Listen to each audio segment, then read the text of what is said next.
सरलता सबको पसंद आती है, इसलिए जीवन में सरल बने।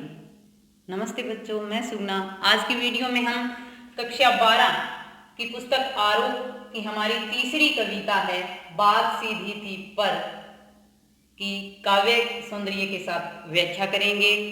बात सीधी थी पर कविता कुंवर नारायण द्वारा रचित है। आपके पाठ्यक्रम में कुंवर नारायण द्वारा रचित 2 कविताएं हैं। कौन कौन सी? बात सीधी थी पर और कविता के बहाने। कविता के बहाने कविता की व्याख्या हमने कर ली है पहले वाली वीडियो में, और आज हम बात सीधी थी पर जो कविता है उसकी व्याख्या करेंगे। यह कुंवर नारायण के कोई दूसरा नहीं काव्य संग्रह में संकलित है। शीर्षक से ही हमें ज्ञात हो रहा, बात सीधी थी पर। बिल्कुल समझ में आ रहा है कि बात सीधी यानी कि सरल, कि कोई सरल बात है, लेकिन पीछे शब्द लगा दिया पर। पर का मतलब होता है किंतु, परंतु, लेकिन। जब हम कोई बात कहते हैं, लिखते हैं और ऐसे शब्द प्रयोग करते हैं लेकिन, किंतु, परंतु, पर, तो यानी कि जो हम बात बता रहे हैं वो या तो पूरी नहीं है, या उसमें कमी है, या कुछ गड़बड़ है। तो कवि कविता लिख रहे थे और कोई सरल बात पाठकों को बताना चाहते थे। और पर कवि ने क्यों लिखा है कि वो जो बात बताना चाहते थे, कोई उनका उद्देश्य था, पाठकों को पहुंचाना चाहते थे, कुछ बताना चाहते थे, सरल सी बात थी। पर क्या था कि कवि जी भाषा के चक्कर में फंस गई। भाषा के चक्कर में यानी कि भाषा को सुंदर बनाने का प्रयत्न करने लगे, चमत्कार उत्पन्न करने लगे भाषा में। भाषा ही एक ऐसा साधन होता है जिसके द्वारा हम अपनी बात है, अपने विचार हैं, अपने भाव हैं, हमारी बातें हैं दूसरों तक बताते हैं, चाहे लिखित रूप में, चाहे मौखिक रूप में, चाहे सांकेतिक रूप में। तो कवि यहाँ रचना लिख रहे थे, लिखित रूप में पाठकों को कुछ कविता के माध्यम से बताना चाहते थे। और भाषा के चमत्कार क्या होते हैं कि जब कविता कवि लिखते हैं तो चमत्कार उत्पन्न कैसे करते हैं कि अलंकारों का प्रयोग करते हैं, छंदों का प्रयोग करते हैं, कठिन कठिन शब्दों का प्रयोग कवि अपनी रचनाओं के अंदर करते हैं।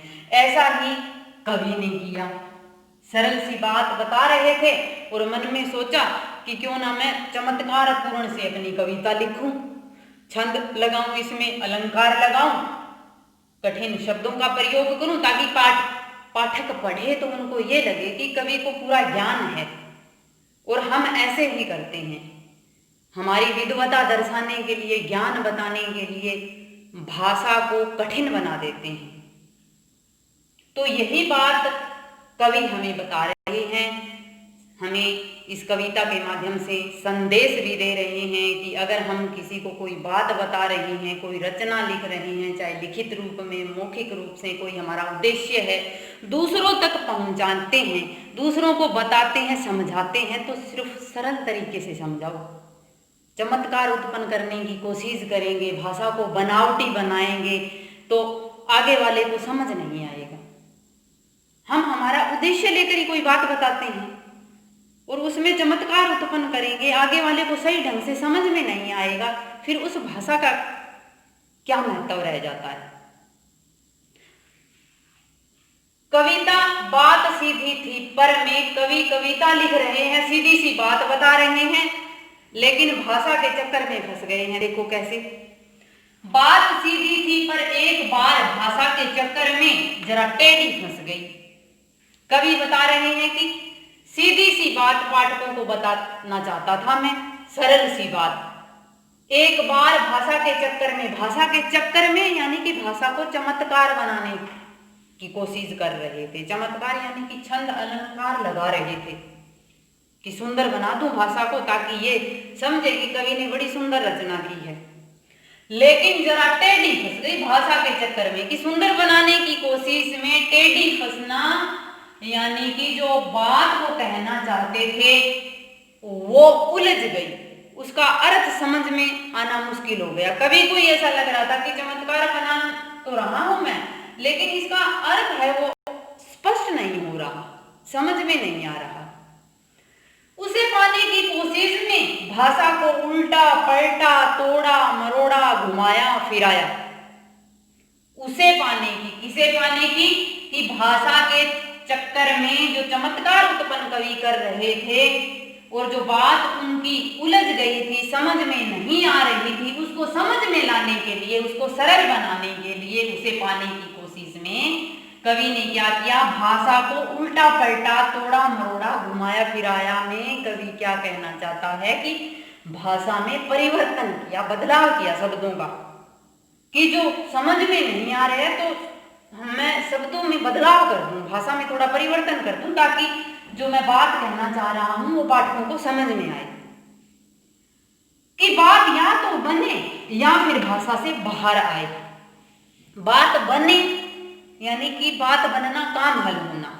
कवि की कौन सी बात नहीं बन रही थी?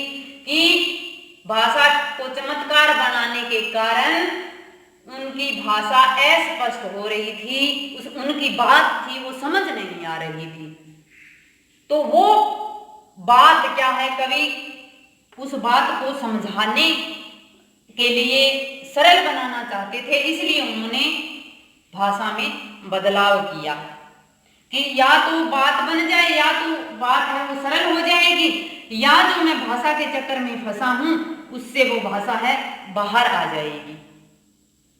लेकिन इससे भाषा के साथ साथ बात और पेचीदा होती चली गई कि जैसे ही भाषा के चक्कर में फंसकर कवि ने बात को स्पष्ट करने के लिए उसमें परिवर्तन किया, उससे क्या हुआ? इससे किससे? भाषा में जो परिवर्तन किया, बदलाव किया कवि ने, इसके कारण भाषा के साथ साथ यानी कि भाषा भी प्रभावहीन हो गई, उसमें भी चमत्कार उत्पन्न नहीं हुआ। और साथ साथ किसके साथ साथ?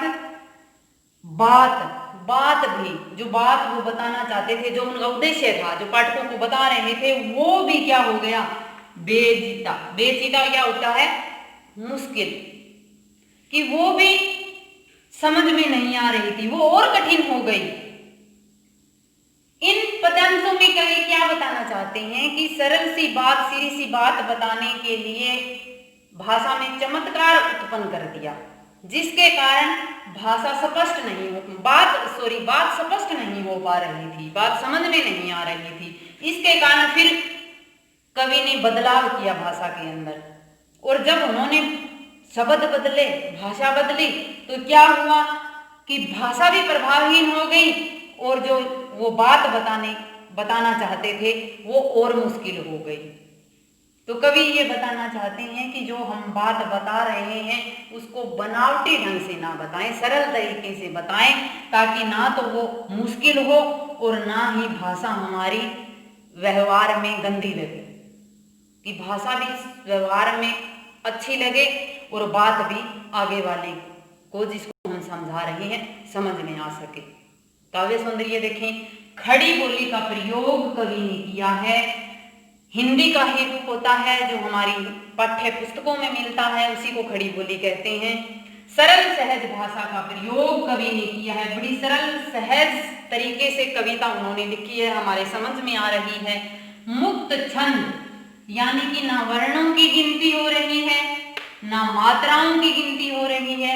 छंदबद्ध रचना कवि की नहीं है, छंद मुक्त है। परवाह जरूर है कविता के अंदर की, पलटा मरोड़ा फिराया, इस तरह से हम कह सकते हैं प्रवाहमयता है, गतिशील कविता है, रुकी हुई सी कविता उनकी नहीं लग रही, लेकिन छंद मुक्त रचना है। आम बोलचाल के शब्द हैं। आम बोलचाल के शब्द क्या होते हैं? दैनिक जीवन में हम व्यवहारिक रूप से जो शब्द प्रयोग करते हैं उनको आम बोलचाल के शब्द कहते हैं। जैसे चक्कर, और है हमारा बेचीदा, और टेढ़ी, जरा, ये आम बोलचाल के शब्द कवि ने सुंदर अपनी कविता के अंदर प्रयोग किए हैं। लक्षणा शब्द शक्ति, शब्द शक्ति पहले वाले वीडियो में हमने डिस्कस किया था कि 3 प्रकार की होती हैं। लक्षणा शब्द शक्ति कहाँ आती है? जहां कवि के शब्दों का अर्थ और निकल के आ रहा है। देखो कहाँ निकल के आ रहा है, उल्टा पलटा तोड़ा मरोड़ा घुमाया फिराया, किसको, भाषा को। अरे भाषा को उल्टा उल्टा तोड़ा मरोड़ा तो नहीं, कहने का भाव क्या है, भाषा में परिवर्तन किया था, बदलाव किया था। दूसरा अर्थ यहाँ निकल रहा है तो लक्षणा शब्द शक्ति, शांत रस। रस कहते हैं आनंद को, कि जो कविता पढ़ रहे हैं, जो रचना पढ़ रहे हैं, जो हमारा स्थायी भाव होते हैं वो जागृत हो जाता है, और उसके बाद जो हमें आनंद की प्राप्ति होती है वही हमारा रस होता है। शांत रस कौन सा होता है कि कवि ने लिख रखा है और हमें उनकी रचना से संतोष है, संतुष्टि है। और यहाँ कवि ने क्या लिखा है कि सरल बात कहने के लिए बनावटी भाषा की जरूरत नहीं है, सरल तरीके से बात कह दो। तो हमें ये बात बिल्कुल ठीक लग रही है। तो हमारा यहाँ कौन सा रस आएगा, शांत रस, प्रसाद गुण, सरल सहज भाषा हो, भाव आसानी से समझ में आ जाता है, वहां कौन सा गुण होता है, प्रसाद गुण। प्रवाहमयता मैंने पहले बता दी, मुहावरेदार भाषा है, भाषा के चक्कर में जरा टेढ़ी फंसना, बात बन जाना, इस तरह से मुहावरेदार भाषा है।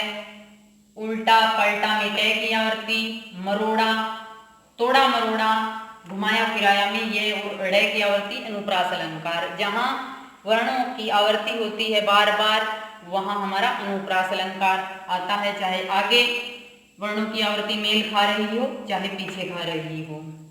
और पुनरुक्ति प्रकाश अलंकार है साथ साथ में।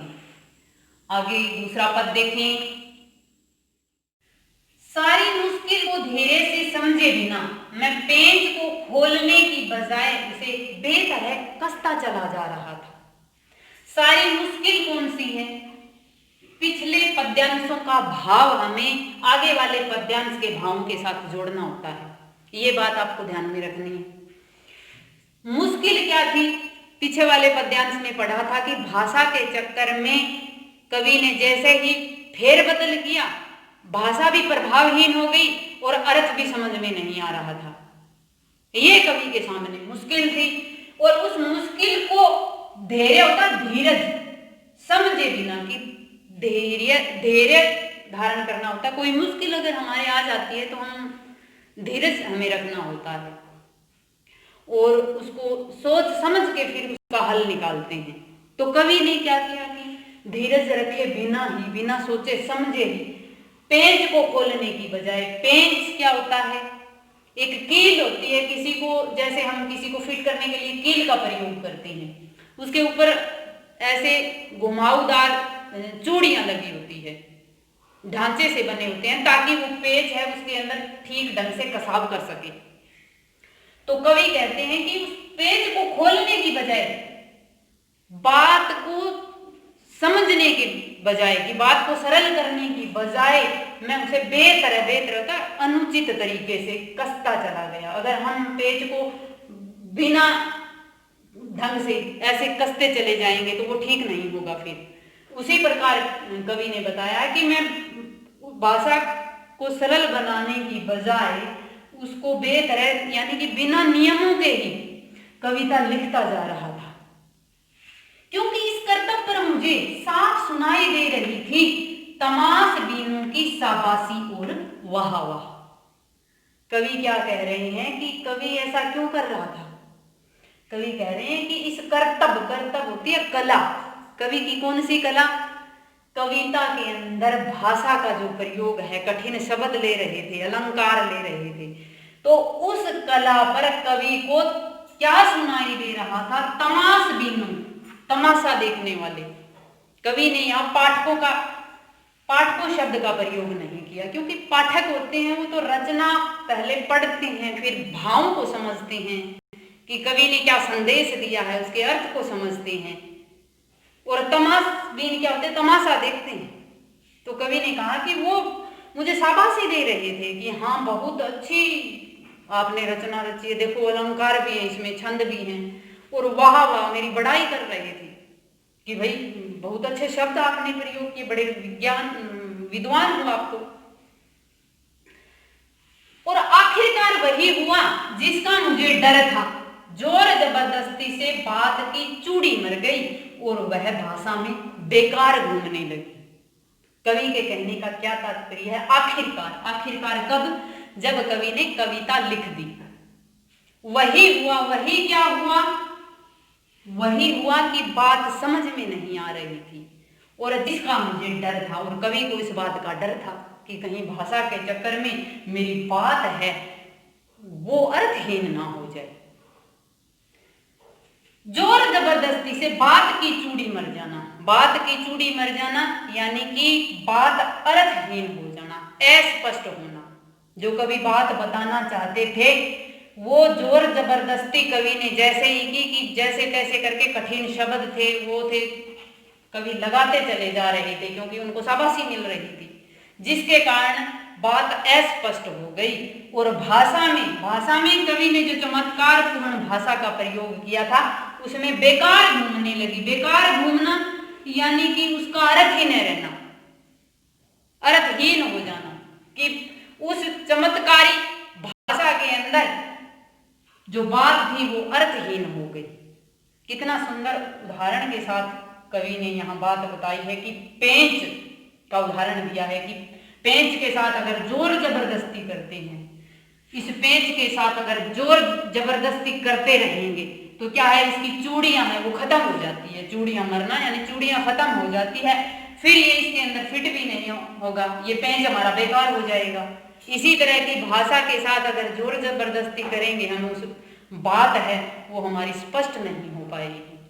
इसीलिए कवि ने इन पंक्तियों के द्वारा हमें क्या बताया है कि हमें सोच समझ करके काम करना चाहिए।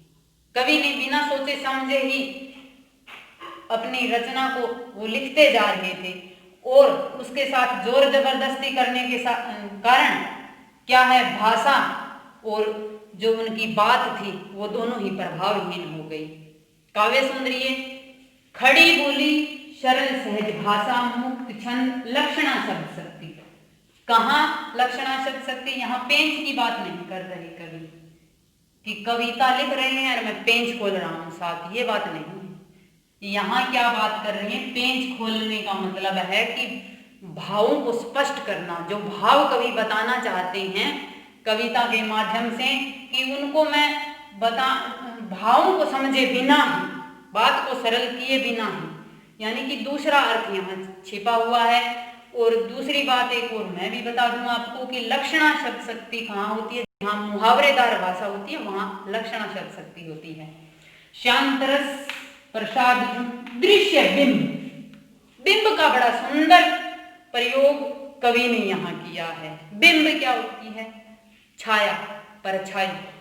जिस रचना को हम पढ़ते हैं, दृश्य बिंब, इंद्रियों के आधार पर 5 बिंब माने गए हैं: दृश्य, श्रव्य, चाक्षुष बिंब, मानस बिंब और हमारा स्पर्श बिंब, आस्वाद्य बिंब। तो इसके अंदर दृश्य बिंब आया है, यानी कि जिस रचना को पढ़ते ही हमारे सामने जो सीन है वो आंखों के सामने दिखाई देना शुरू हो जाता है। कि जिस प्रकार उदाहरण उन्होंने ये दिया है कि तमाश बिनों की शाबाशी और वाह वाह, हमारे सामने ऐसा दृश्य दिखाई दे रहा आंखों के सामने, जैसे कोई ताली बजा रहे हैं, शाबाशी दे रहे हैं। और पेंच खोलने वाला उदाहरण जैसे ही कि पेंच को खोल रहे हैं, जबरदस्ती के कारण चूड़ी उनकी है वो बेकार हो गई है, इस तरह का जो हमें दृश्य दिखाई दे रहा है वहां दृश्य बिंब। आम बोलचाल के शब्द पेंच, करतब, तमाशबीन, शाबाशी, जबरदस्ती, जोर, ये आम बोलचाल के शब्द हैं। मुहावरेदार भाषा पेंच खोलना, चूड़ी मर जाना, बेकार घूमना। अलंकार कौन से हैं? अनुप्रास, पुनरुक्ति। पुनरुक्ति प्रकाश अलंकार हमारा कहाँ आया है? वाह वाह में। अनुप्रास अलंकार कई जगह मानवीकरण अलंकार हुआ है। भाषा में बेकार घूमना, यहाँ भाषा का मानवीकरण किया गया है तो मानवीकरण अलंकार है। तीसरा पद्यांश देखें, हार कर मैंने उसे कील की तरह उसी जगह ठोंक दिया। हार कर, कौन हार कर? कवि। किससे हारकर।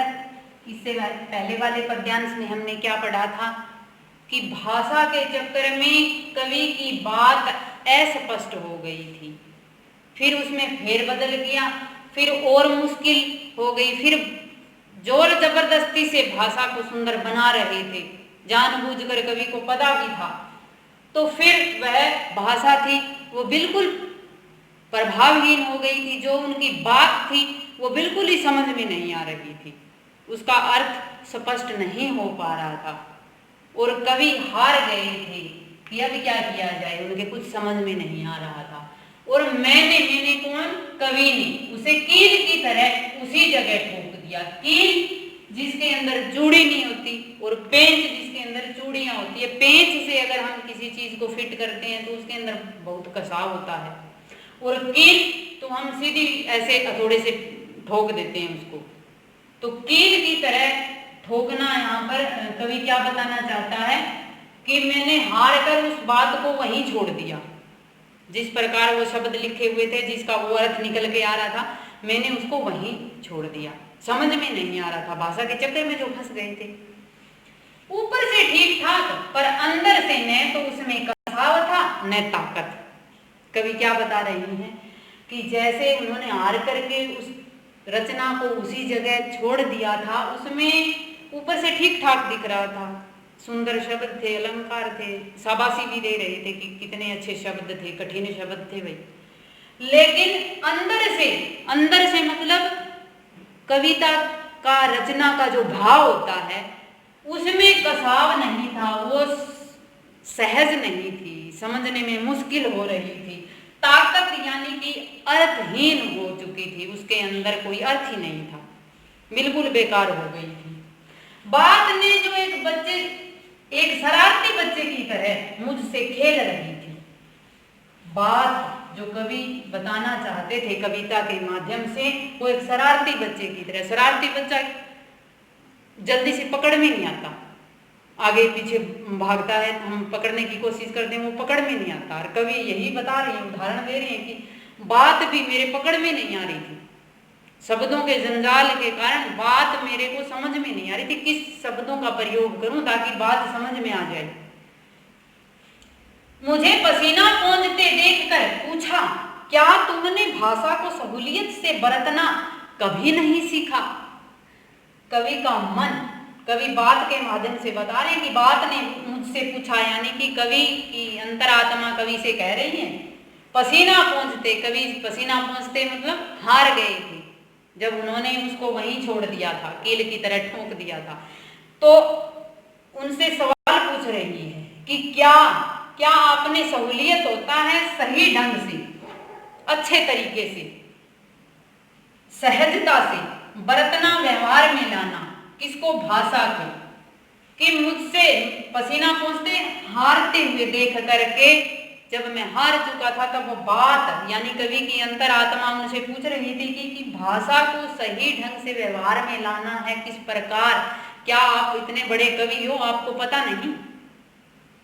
और यही बात कवि इस कविता के माध्यम से बताना चाहते हैं कि भाषा किस तरह से हमें भाषा का प्रयोग करना चाहिए कि सरलता से, सहजता से, वही बरतना यानी वही व्यवहार में लाना, भाषा का सरलता से हम अपनी बात को कह देते हैं, वही भाषा का सही व्यवहार में लाना होता है।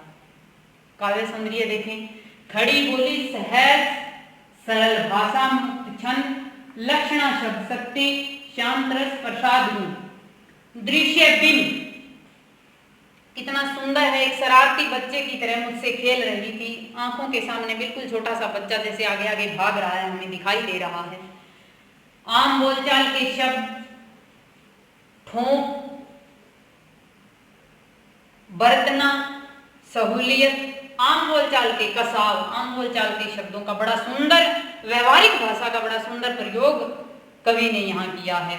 मुहावरेदार भाषा का प्रयोग है, ठोंक देना, पसीना पोंछना, अनुप्रास अलंकार कई जगह प्रश्न अलंकार, प्रश्नवाचक चिन्ह भी होता है। और वैसे कवि ने यहाँ दिया है कि क्या तुमने भाषा को सहूलियत से बरतना कभी नहीं सीखा, प्रश्न किया है। तो प्रश्नालंकार मानवीकरण अलंकार, बात को एक बच्चे की तरह बताया है, बात के वो मानवीय क्रियाओं का आरोप है, मानवीकरण अलंकार है। आशा है कि आपको ये कविता अच्छे से समझ में आ गई होगी। धन्यवाद।